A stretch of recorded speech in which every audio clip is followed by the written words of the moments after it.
A cidade maravilhosa sofre mais uma vez com a violência urbana. A trégua que o Rio de Janeiro viveu nos últimos 10 anos parece ter chegado ao fim. Os grandes eventos, como a Copa do Mundo e os Jogos Olímpicos, fazem parte do passado, mas a criminalidade é presente. E não é só a capital que sofre. A região metropolitana e o interior sentem os reflexos das crises econômica e institucional do Estado. Caminhos da reportagem desta semana faz um retrato desta realidade e vai em busca de possíveis soluções para uma população que se esforça em viver e sobreviver. Peguei um ônibus em Campo Grande e quando chegou na proximidade de Bangu, eles anunciaram um assalto, foi onde eu ia descer, né, soltar. E aí, no caso, eles me pegaram como refém para poder anunciar o assalto e trouxeram todo mundo para o centro do Rio. Então não deixaram ninguém mais descer até eles conseguirem pegar todos os pertences. Já levaram minha bolsa com documentos, celular, sempre pedem, né, celular, já fui navalhada na barriga. Eu estava saindo da faculdade e o cara simplesmente encostou em mim. Quando ele encostou, eu não te maldei, ele encostou uma faca aqui em mim e falou assim, passa tudo que você tem. A gente fica assim, emocionalmente abalado e questionando cada vez mais nessa situação de insegurança que a gente vive. Tudo é sempre muito turbulento, né? Na hora a gente nunca sabe como agir, é o calor da emoção que traz pra gente, é um desespero, né?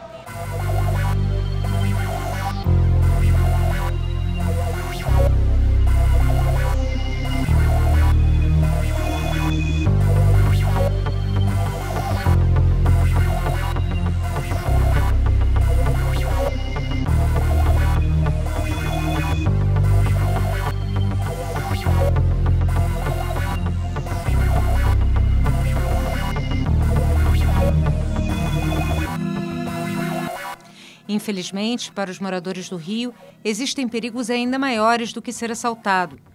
Ficar em meio a um tiroteio é uma experiência aterrorizante, como mostram essas imagens registradas por um motorista, na linha vermelha, uma das vias expressas da cidade. Olha o tiroteio na avenida, na linha vermelha, tudo parado. Essa é a cidade que a gente vive. Em meio a tantos disparos, o impasse sobre o que fazer. Ficar no carro ou se abrigar atrás da mureta ou dos veículos. No meio de toda a confusão, é possível ouvir mulheres rezando, desesperadas. Brabo, né?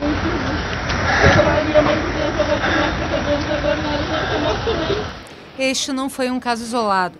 É só buscar nas redes sociais que logo surgem outras imagens de confrontos entre bandidos e autoridades. Ao vivo na linha amarela aí, ó, bala comendo firme aqui, ó, na entradinha da Vila do João, mano. Os caras estão botando a bala pra comer, mano. O Erlen é motorista profissional e estava a serviço da empresa quando virou alvo de bandidos. Foi durante a tentativa de roubo de outro veículo no bairro de Bento Ribeiro, subúrbio do Rio. Quando eu avistei mesmo que os bandidos estavam para pegar o carro da frente, que seriam que ia quis portejo, ele deu uma ré, nisso quando ele deu ré, ele deu nem reação para mim. Já bateu no meu carro, isso quando ele bateu no meu carro, que eu tentei voltar, ele bateu de novo e os bandidos só largaram o tiro para cima da gente, entendeu? Ele sim conseguiu sair tranquilo e eu fiquei na rota mesmo dos tiros mesmo vindo para cima de mim, entendeu? Graças a Deus não pegou nenhum em mim e nenhum no carro. Ao contrário de Werley, o tiroteio que colocou a contadora Regina na linha de fogo aconteceu de manhã na Avenida Presidente Vargas, uma das mais movimentadas do centro da cidade. Parando aqui na Praça 11, aqui em frente ao colégio da Tia Seata, nós vimos 3 motociclistas abordando um outro, uma outra pessoa assaltando, e com um revólver com uma pistola em punho. Ele rendeu esse rapaz, ele ficou de mãos ao alto, nós todos no ônibus nos levantamos para ver, algumas pessoas começaram a fotografar e nesse momento escutei o primeiro estampido, o primeiro tiro na lataria do lado esquerdo do carro. O carro onde nós estávamos, no caso do ônibus. E eu me joguei no chão. Daí são uma sequência de muitos tiros e gritos, e o pessoal rezando, gritando, e eu também. E eu me preocupei em gravar para o meu marido um áudio no WhatsApp para me despedir, porque eu me dava como morta. Eu, por alguns instantes, ainda procurei alguma marca de ferimento no meu corpo. A dor era intensa. Eu imagino que somatizei toda aquela tensão, retesando os músculos. Foi um desespero. Um episódio assustador, mesmo para quem já tinha passado por outras situações violentas. Eu passei por, na verdade, 3 episódios muito violentos. Só um carro me roubaram 2 vezes, o mesmo modelo. Eu recuperei, quando eu tinha 8 meses comprado o carro. Depois, um outro episódio também roubaram novamente esse mesmo modelo. Depois mais um outro. E em 2 desses episódios eu estava com a minha filha. Ela estava com 1 ano e 8 meses, na primeira vez que eu fui roubada, o carro roubado, e ela estava presa à cadeirinha no banco de trás. E eu tive muita dificuldade de retirar. Eu quase parti o braço da minha filha para retirar porque eles não queriam permitir. Com a arma em punho, dizendo que eu não ia tirar, que eu não ia levar. E eu disse, eu vou tirar e eu vou levar. Eu vou tirar minha filha daí. Eu me sinto em um lugar que a segurança hoje em dia está muito precária, né? Precária, só penso na minha família, entendeu? Na verdade, eu me sinto ainda apavorado ainda por tudo que aconteceu. Como disse, é uma situação que nunca tinha acontecido comigo.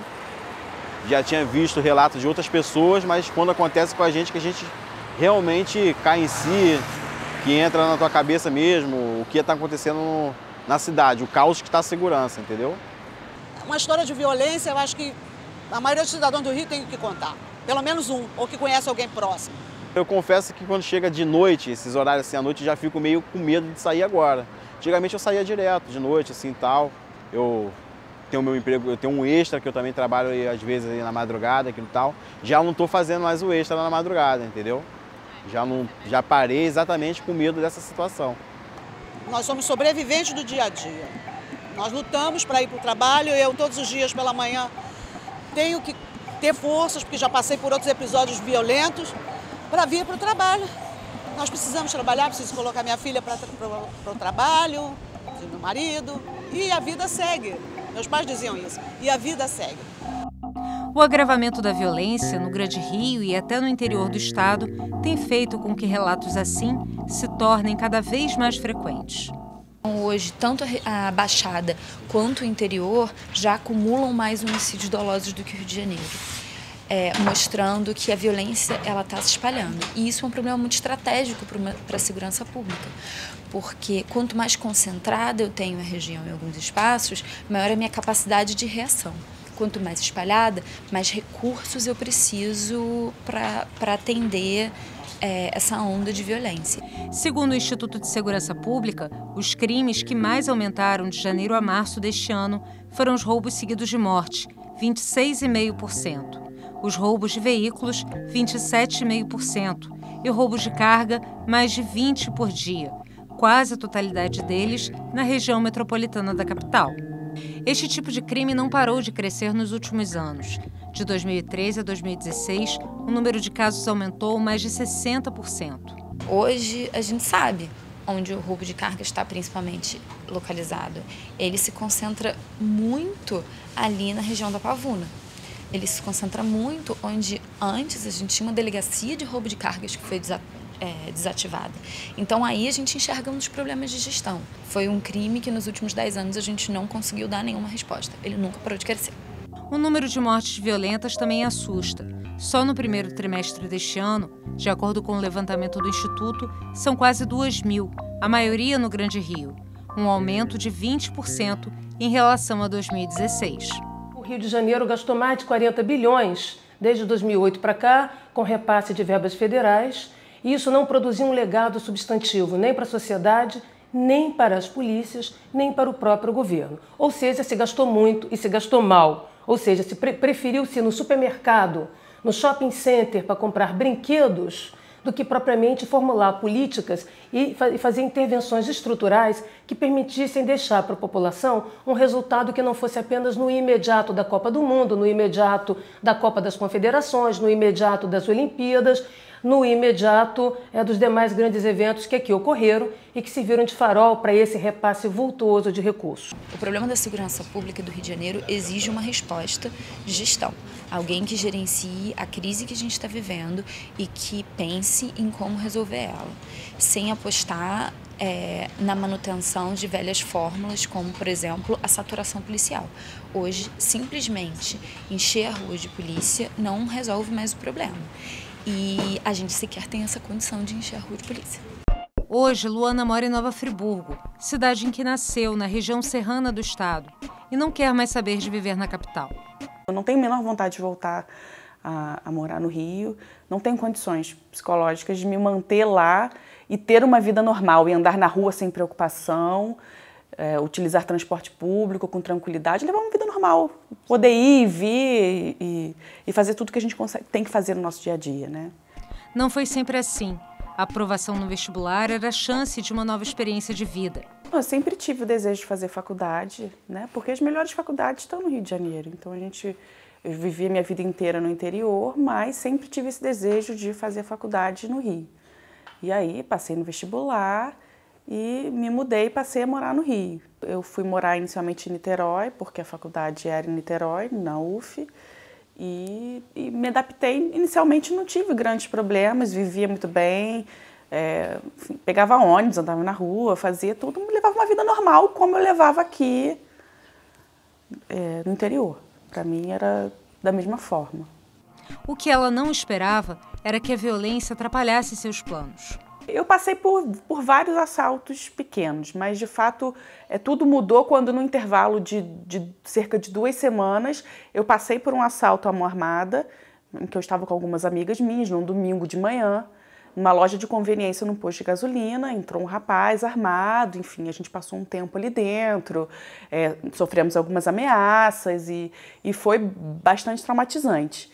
E logo em seguida eu passei por um outro assalto em que eu estava andando na rua, próximo também à faculdade, e fui cercada por uns 8 a 10 menores que levaram minha bolsa. Assim, não tive um transtorno maior de violência, mas já muito abalada pelo assalto anterior, aquilo reforçou essa sensação de insegurança.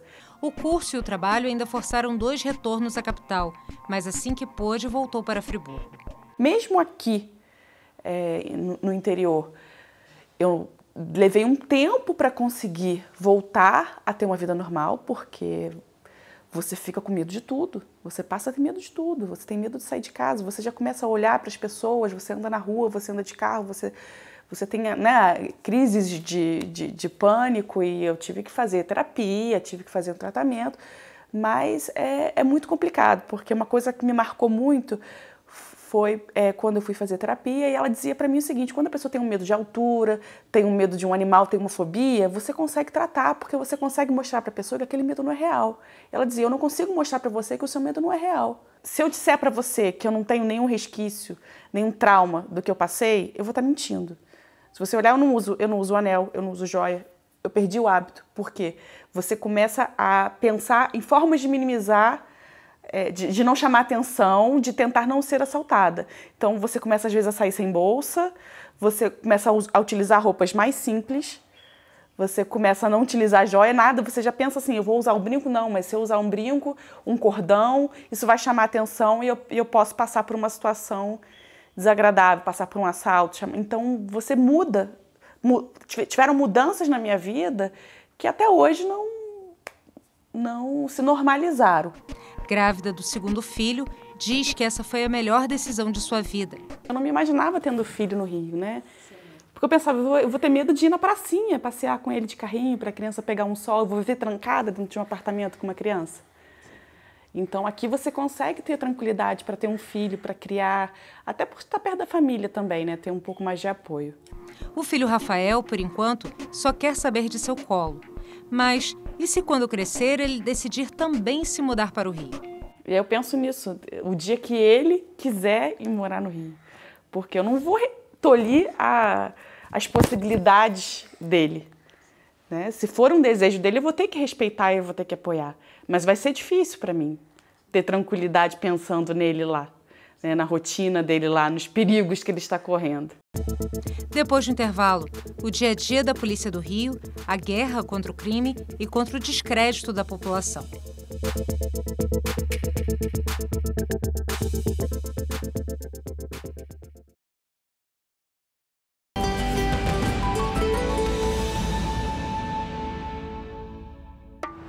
A geografia do Rio de Janeiro ensina a qualquer um que chega por aqui que a cidade é dividida, ou como disse o jornalista Zoenir Ventura, uma cidade partida. Realidades vizinhas e opostas. O problema é que as favelas, abandonadas pelo poder público, se transformaram em locais perfeitos para o crime. Para tentar mudar esse quadro, foram criadas as UPPs, Unidades de Polícia Pacificadora. Hoje o projeto está à deriva, questionado até pela atual Secretaria de Segurança. Fica então a pergunta, há uma saída? Aleu, tá vindo pra cá, tá gravado. O estresse é um companheiro diário do policial do estado do Rio de Janeiro. Quase sempre ele está exposto a situações extremas. Ele vai atirar.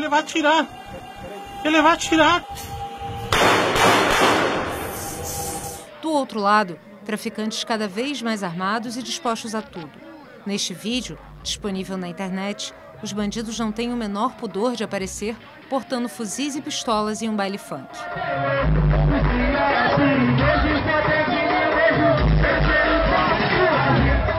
Também filmam confrontos com facções rivais sem esconder o rosto e até parecem se divertir com a troca de tiros.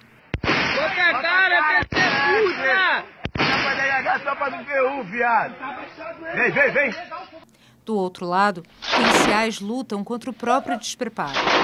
Treinamento na polícia, eu só tive treinamento no meu curso de soldado, né? Isso há 12 anos atrás.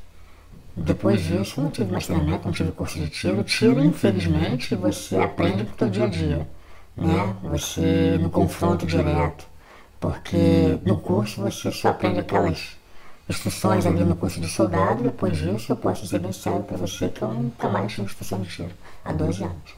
Este PM, que pediu para não ser identificado, diz que a crise financeira do estado do Rio só agravou a situação da tropa. E denuncia, muitas vezes são os próprios policiais que têm que dar um jeito de consertar os carros patrulha. Olha, a manutenção das viaturas hoje, elas estão precárias.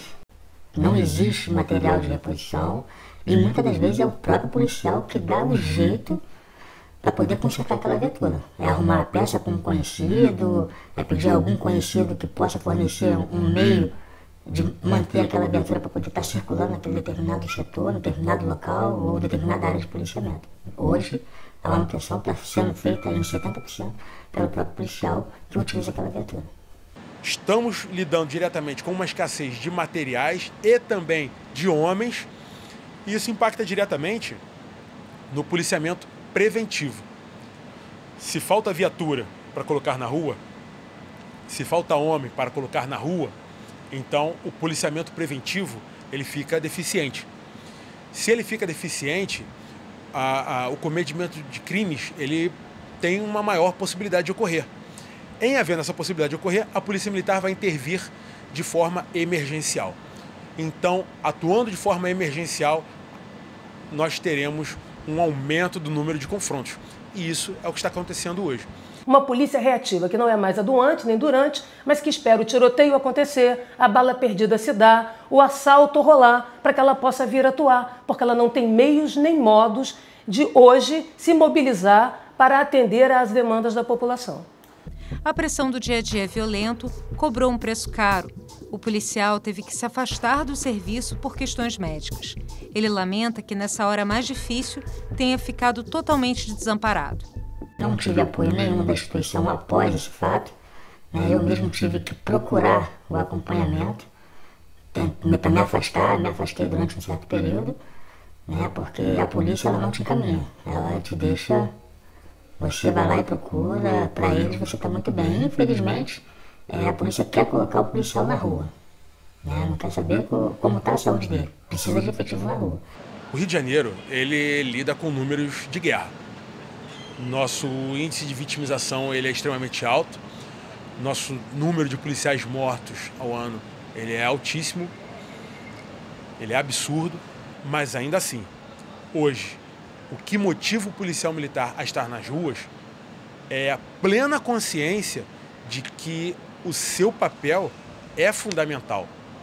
Se não for o policial militar ali atento ao seu serviço, não haverá mais ninguém que resguarde a vida dos seus familiares, dos seus colegas que estarão de folga, da sociedade como um todo.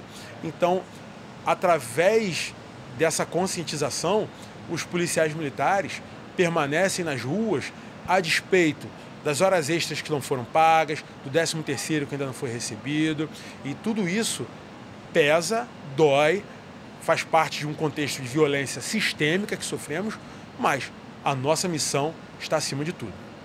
Para alguns, no entanto, há um limite. Hoje eu penso em deixar a instituição sim. Quando eu entrei há 2 anos eu não pensava nisso. Hoje eu penso seriamente em deixar. Hoje eu faço uma faculdade, prestes a terminar, e com meu pensamento já a deixar a instituição pelo que você presencia. A falta de investimento, a falta de apoio ao policial. Hoje eu pretendo sair sim, hoje eu penso seriamente em deixar a instituição com o coração partido, porque a gente vê que é uma instituição boa, mas a politicagem que é feita dentro da instituição não tira todo esse apoio.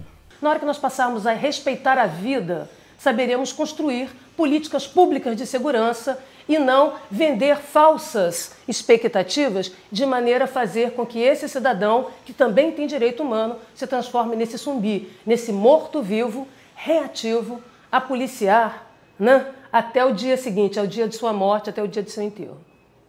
A declaração da professora pode até parecer exagerada, mas nas áreas de conflito, os confrontos têm sido mais violentos.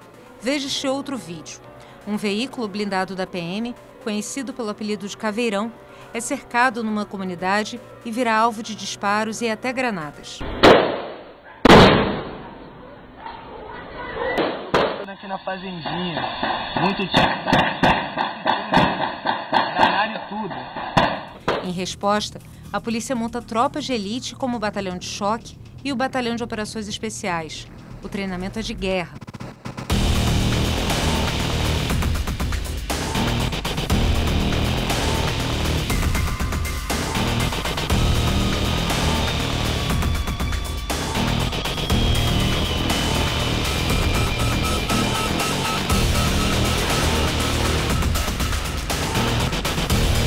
O cara forte, que não tem medo, que enfrenta situações difíceis. E, de fato, para um policial entrar numa favela carioca, onde tem grupos armados que conhecem ali o território, que estão dentro das casas, com os fuzis apontados, ou que podem fazer várias coisas que os policiais que estão entrando numa área que eles mal conhecem, é uma área hostil para eles, né? Tudo isso, então, isso, digamos assim, justificou a lógica tropa de elite, né? Isso não existe no mundo. O policial é um mediador de conflitos. O policial é um mediador. Ele tem muito mais a ver com sociologia e ciências sociais do que com guerra. Mas no caso do Rio de Janeiro, o BOPE produz o seu sentido porque ele entra numa área onde há criminosos utilizando realmente armas de guerra. Só que no meio desse fronte onde se enfrentam traficantes e forças de segurança, existem centenas de milhares de moradores de comunidades que nada têm a ver com o crime e que vivem oprimidos pelos dois lados. A gente acorda todos os dias agradecendo a Deus por estar vivo, porque a violência ela não está mais lá de fora das nossas casas, ela atinge a gente dentro de casa. A gente pode estar assistindo televisão, pode estar dormindo e a gente pode ser atingido por uma bala perdida. Então a gente sobrevive a cada dia.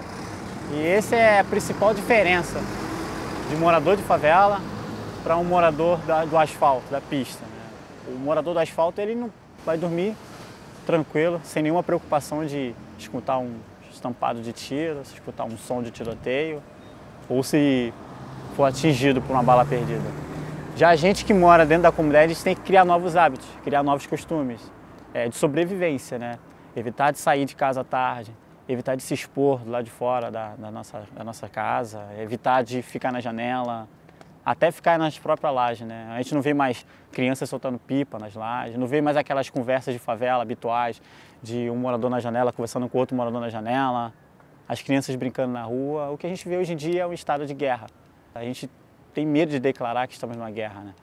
Por quê? Por comparação, para ser guerra comparada à guerra da Síria, tem que ter uma casa destruída por bomba? Não, é a mesma guerra, só que é a nossa guerra particular.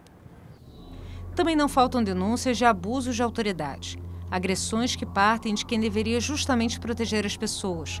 O resultado não poderia ser outro: desconfiança e medo. A memória de violência acumulada, de violências e violações junto às comunidades populares no Rio de Janeiro é o primeiro requisito de resistência à expectativa, à presença ou forma de ação policial. Então, o que tem que ser revertido e que é mais difícil não é resistência armada, é a resistência passiva da população diante da baixa credibilidade de uma imagem negativa que a polícia acumulou por equívocos, por políticas equivocadas, como, por exemplo, a guerra contra as drogas, a guerra contra o crime. E a polícia, na maioria das comunidades, não conseguiu trabalhar com inteligência, planejamento. Quando o bandido atira na polícia, a primeira coisa que tem que fazer, esse é no manual do mundo inteiro, a polícia recua, se protege, recua, não expõe os seus policiais, para não haver perigo de haver mortes, protege e pensa o que vai fazer. Você não vai ficar devolvendo tiro, porque no meio tem os moradores. Como que a gente vai ter confiança numa polícia que é truculenta, sabe? Como a gente vai ter confiança na polícia que ela atinge a gente mesmo, né? A polícia que é despreparada. É uma política de segurança desordenada, é uma polícia de segurança sem estratégia. Para a instalação de uma base militar em um local, teve que se ocupar a residência de moradores, para depois instalarem uma base. E para a instalação dessa base militar, 5 pessoas foram mortas na comunidade, por causa de operações. Agora imagine com essa instalação já montada. Eu sinto pena do policial militar que vai trabalhar nessa base, no meio de um fogo cruzado, entendeu? Então, é incessante pra gente, a gente está perdendo, os moradores estão morrendo, como os policiais militares também estão morrendo. Então tá ruim para todos os lados. De acordo com a Anistia Internacional, nos 2 primeiros meses deste ano, houve 182 mortes provocadas por policiais no estado do Rio, quase 80% a mais que no mesmo período do ano passado.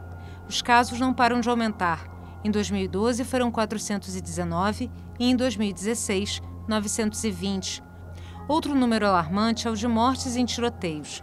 Foram quase 1.500 confrontos entre janeiro e abril, com 488 mortes, 4 por dia. Quando a gente tem um país que tem fronteiras francamente abertas, que permitem a entrada diária de armas e drogas no terreno, e que essas armas se concentram, cruzam diferentes estados e chegam a um estado destino, que no caso é o Rio de Janeiro, e essas armas estão de livre acesso para jovens de comunidades carentes, aquele contexto da proximidade, do canal de diálogo, ele fica realmente inviabilizado, uma vez que não há segurança. O estabelecimento no terreno, a imposição da paz, ela é um protocolo que tem como base clara a estabilização da área. Se a área não está estável, não é possível estabelecermos novos canais. É uma crise de legitimidade do governo. Não há governo, não há Secretaria de Segurança e não há comandante da PM. O que a gente sente hoje no Rio é que a tropa está mais ou menos na ponta, fazendo intuitivamente o que acha que deve ser feito. Não é que tem um comandante mandando atira e mata.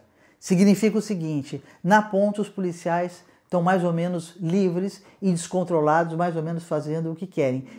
O uso excessivo da violência, porém, não é o único fator de descrédito da PM junto à população.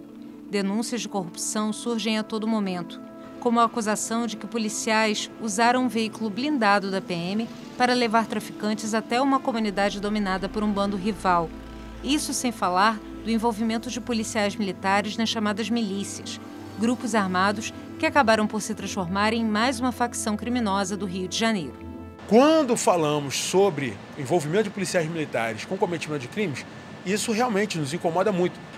Mas eu também falo em nome de uma corporação que tem mais de 47 mil homens e mulheres de bem que trabalham diariamente com o sacrifício da própria vida em prol dessa sociedade. O tempo de reversão das expectativas para resgatar a credibilidade de uma polícia é longo. Destruir a imagem pública de uma polícia é imediato. Basta um ato de corrupção, um gesto de violência, de uso excessivo de força. Depois do intervalo, o projeto das unidades de polícia pacificadora, do sonho à dura realidade.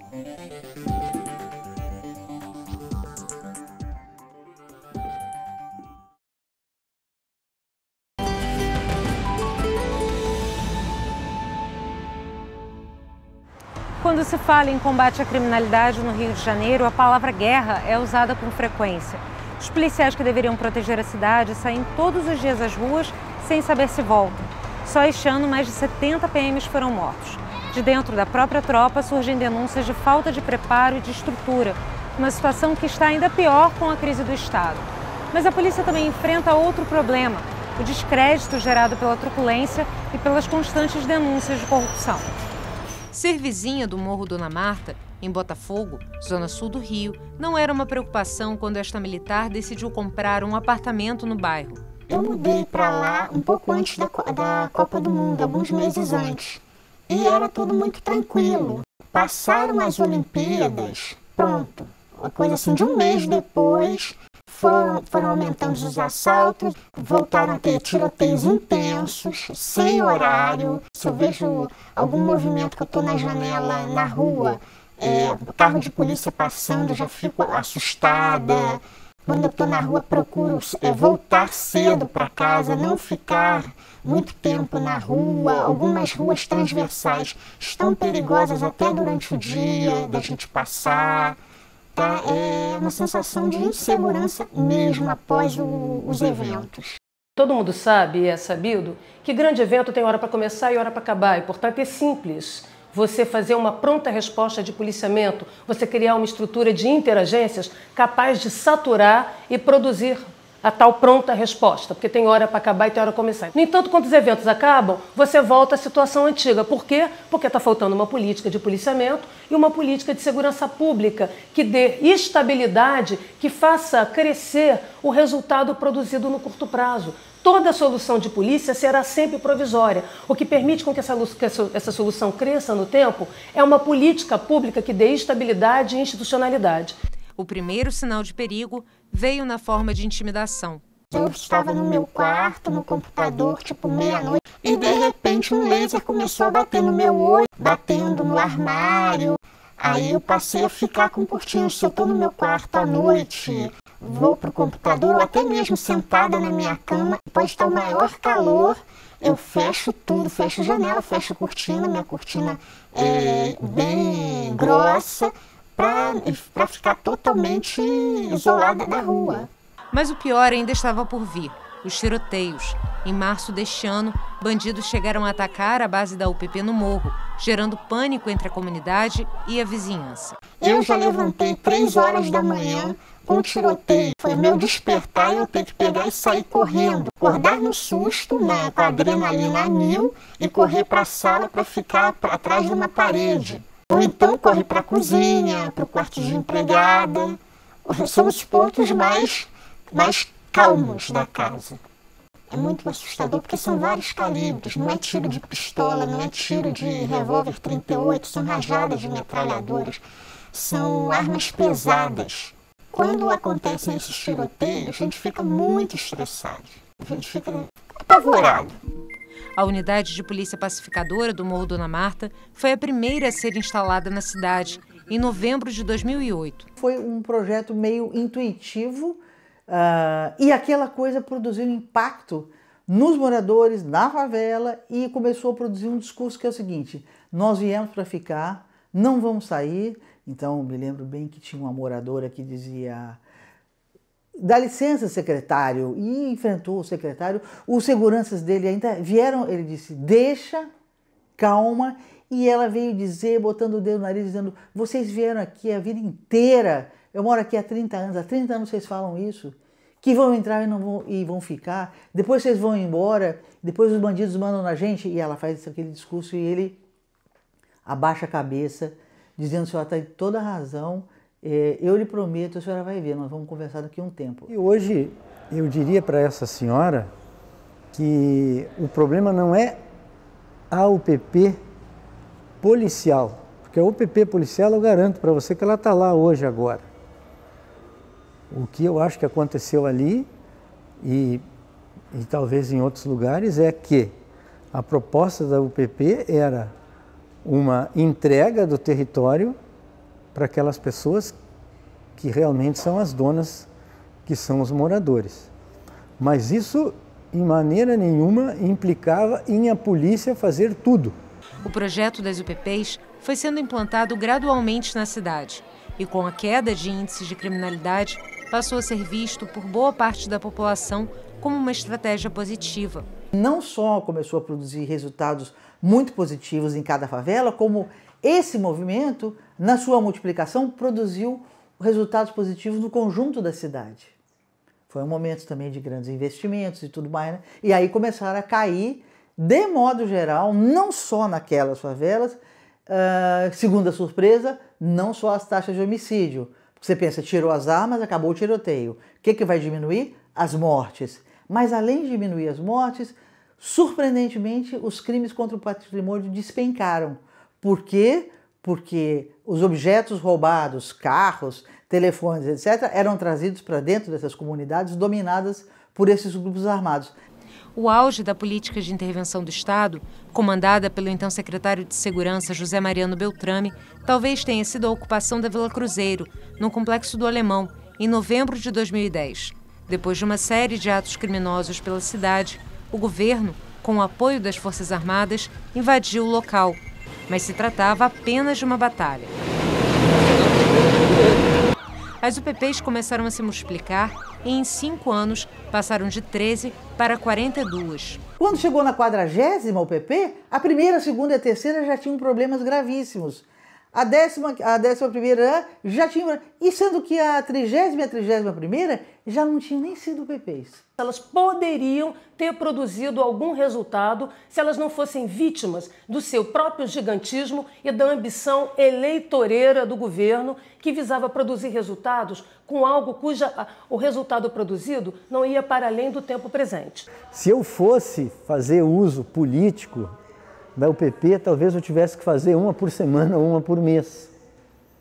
E se vocês analisarem a construção dela, vocês vão ver que a construção dela só foi feita quando se tinha condições de fazer.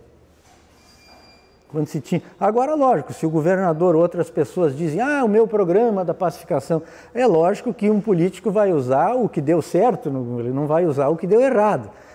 Ele não vai dizer: o meu programa de saúde que faliu. Não, ele vai fazer o discurso para se locupletar eleitoralmente das políticas que ele capitaneou que deu certo. Agora, usarem a mim para fazer o PP, isso é ridículo.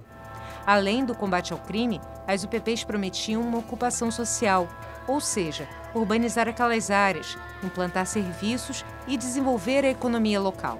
Havia uma estratégia, as UPPs, de recuperar para a órbita da Constituição, do Estado de Direito Democrático, territórios da cidade do Rio de Janeiro, onde o Estado não tem o monopólio da força, onde mães têm que criar filhos, filhas, sujeitas a normas, regras, leis de outros, que esses estados, no seu espaço público, passassem a ser como a cidade normal. E o crime continuaria, o crime teria que se esconder, como faz em qualquer lugar do mundo e como faz na Zona Sul do Rio de Janeiro e outros lugares.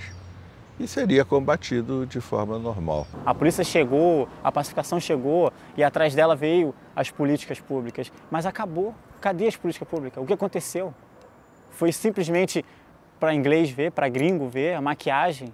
Se você andar pelo entorno do Alemão, você vai ver pacificação, você vai ver as ruas asfaltadas. Mas você entra. Ainda é esgoto a céu aberto. Quando chove, alaga, o morador não pode ir para casa, não pode ir para a escola, tem que ficar do lado de fora, tem que ficar do lado de dentro do telhado. Como?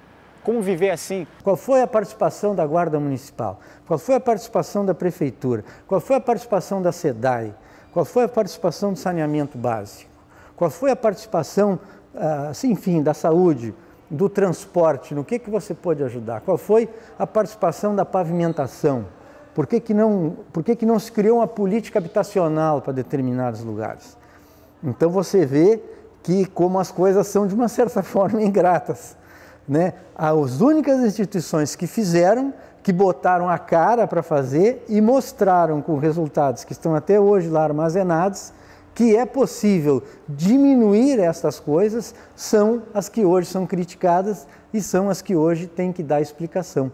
O principal inimigo da UPP estava dentro do próprio Estado, nos setores do Estado, seja da Polícia Militar, seja da Polícia Civil e de outras agências públicas que sabotaram por dentro o processo das UPPs. Porque para produzir o resultado da UPP não basta policiamento ostensivo, não basta o policial ser soldadinho de chumbo, sentinela de comunidade. É preciso um trabalho de investigação, de inteligência, de pronta resposta tática em apoio à atividade convencional de patrulhamento que ele estava. Tiraram um ano do poder e chegou uma polícia militar sobre a qual puseram um peso nas costas muito acima do que a instituição ou qualquer força de segurança tem que assumir. O comandante da UPP passava a decidir baile funk, passava a decidir horário de baile funk, intermediar conflitos e participar da vida da comunidade de uma forma que não cabe às forças de segurança. Caberia a conselhos democráticos, com mães, padres, empreendedores, pastores. Eu acho que houve mais uma falta de visão política. Eram os anos de vacas gordas, os anos de dinheiro para tudo quanto é lado. Hoje a gente está vendo como é que a coisa funcionava. Então havia essa prepotência de tratar uma situação extremamente complexa como se fosse uma questão de treinar diferente os PMs. Não existe isso, isso é muito pouco perto da complexidade da situação. A experiência da UPP é de uma polícia baseada na legitimidade e não no uso da força. Quando o policial da UPP dá tiro num criminoso e esse tiro passa por cima de uma casa e quase mata uma criança ou às vezes mata, a lógica do policiamento de proximidade foi, digamos assim, mortalmente ferida. E assim sucessivamente até que ela se destrói. Recentemente, o novo secretário de Segurança, com quem tentamos marcar uma entrevista durante as últimas 3 semanas, afirmou que as unidades de polícia pacificadora devem ser revistas. A UPP foi uma tentativa, hoje nós percebendo, ousada demais do governo estadual, com o instrumento que ele tinha de segurança pública local. A experiência da Colômbia é um governo federal, com todos os poderes, todos os entes, nós fomos ousados demais. E talvez estejamos pagando um preço caro por ter tido essa tentativa de levar paz a todas as áreas, inclusive a essas áreas mais carentes. O Estado tem que ser ousado para enfrentar algo extremamente ousado, sob pena destas coisas um dia virem a ser mais ousadas que o próprio Estado. Então nós fomos ousados e tem que ser ousado, e se fosse eu, continuaria sendo cada vez mais ousado. Retirar os policiais hoje teria esse significado. É muito grave quem está propondo isso. De dizer, tira a polícia das favelas, eles são 10 mil homens, tira eles de lá, diz o seguinte, você está passando a seguinte ideia, a favela é do traficante mesmo, deixa eles lá, favela se dá bem com o tráfico, deixa eles lá. E nós vamos então proteger o asfalto e utilizar esses 10 mil homens nas ruas da cidade para proteger as áreas, as classes mais abastadas. Eu acho que isso seria um desastre total. Eu já ouvi, infelizmente já ouvi, vamos acabar com a UPP. Eu fiquei pensando naquilo, ok. Eu acho que recuar não é um ato de covardia, pode ser uma estratégia. Eu vou recuar para me engrandecer e voltar. Mas eu fico pensando o seguinte, se o cara quer acabar, ele quer tirar esses 10 mil policiais que tem nas UPP, quer botar aqui para cuidar da classe média. Quer botar na rua para cuidar da classe média. E lá tu vai fazer o que com aquelas pessoas? Vai deixar que de novo elas fiquem na ponta do fuzil? Acaba, não tem problema. Mas você acaba, mas dê outra coisa. Porque só tirar não dá. Só tirar não dá. Hoje o Rio vive uma nova onda de violência, muito semelhante àquela que aconteceu antes da ocupação do Alemão. A ousadia dos bandidos vai ganhando contornos alarmantes. Na semana passada, assaltantes fecharam uma rua do centro do Rio, a poucos metros da sede da Secretaria de Segurança, e arrombaram 14 lojas sem que a polícia conseguisse impedi-lo. Houve uma volta ao ambiente de guerra entre facções, facções do crime, em busca de territórios, de guerra entre a polícia e essas facções, e guerra é guerra. Com a crise financeira do Estado, o governo federal acenou com uma ajuda e enviou algumas centenas de homens da Força Nacional. Muito pouco para tentar reverter o quadro atual. Essa reestruturação de apoio, ela não passa por esse limite de 100 ou 150 ou 200.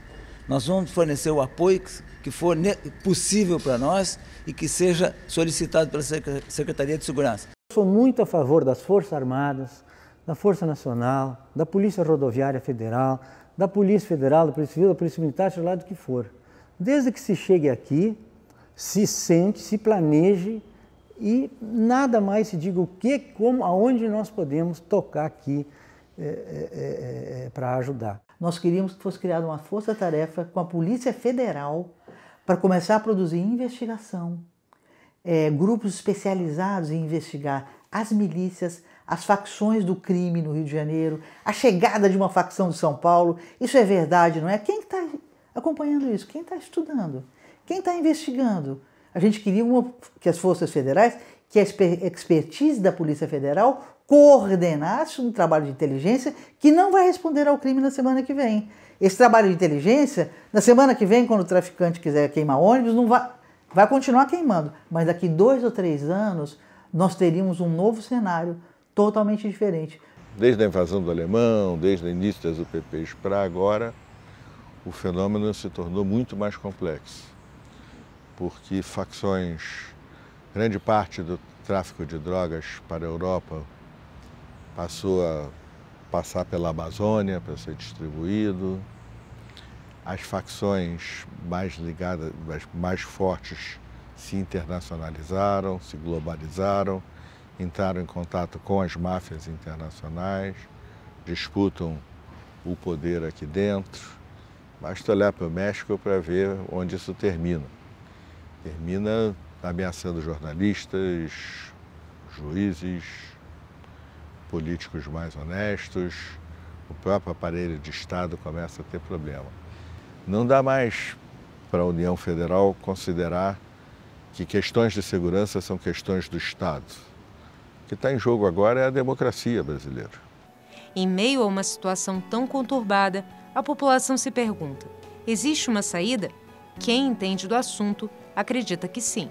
Só tem um jeito de policiamento, é retirar as armas com operações realmente policiais e militares, e investigação e operações mesmo bélicas. E depois de retiradas as armas, prende os criminosos e fica-se ali fazendo um trabalho de policiamento de proximidade. Esse modelo é um modelo que é o único modelo que dá certo no mundo inteiro. Seria possível retomar? Seria, porque nós já fizemos. Nós sabemos o que dá certo. Hoje, o fortalecimento das instituições de segurança, ele é fundamental, principalmente quando falamos de um mundo que cada vez mais apela para o uso da força, para o uso da violência em questões sociais. É fundamental que possamos fortalecer nossas instituições de segurança para que possamos viver em sociedade, garantir a permanência dessas instituições, e a Polícia Militar está inserida nesse contexto explicitamente, presente nas ruas, é algo fundamental. Não precisamos de muito dinheiro, o que precisamos é pactuar dentro, né, uma proposta de segurança pública que seja factível com a realidade que estamos vivendo e parar de vender ilusões, né, como temos feito no Rio de Janeiro, em troca de votos. Votos têm custado vida aqui. Eu acho que se o Rio de Janeiro não abordar a questão das comunidades, se ele continuar tratando as comunidades como gueto, se ele continuar tratando as comunidades como segundo plano, dificilmente nós vamos virar essa página de violência. Nós precisamos tentar, não vou dizer igualar, mas nós precisamos elevar o nível de atendimento dessas pessoas. O sofrimento provoca também uma resiliência, provoca também uma esperança menos aguda, menos assim, vai ter um milagre, vai resolver, mas um sentimento de vamos caminhando, porque é possível resolver, é possível resolver. Eu acho que tem saída sim, mas ela não vai ser imediata. É passos de tartaruga, sabe? A gente está lutando com um governo falho, um governo fracassado e com uma crise política nacional, não só no Estado. E as políticas públicas estão cada vez mais falhas. E a gente está sentindo a nossa voz cada vez mais tapada, cada vez mais silenciada. Eu acho que tem saída sim, mas até a gente encontrar essa saída, muita coisa vai acontecer. E eu digo num parâmetro de violência. Eu estou sentindo cada vez mais próximo a violência chegar perto de mim. Ela atinge um conhecido, atinge um amigo, atinge um familiar meu, e aí eu sinto ela cada vez mais próxima, chegando perto de mim. E aí eu não sei se eu vou estar vivo até lá para poder compartilhar dessa saída. Essa é a realidade que a gente vive.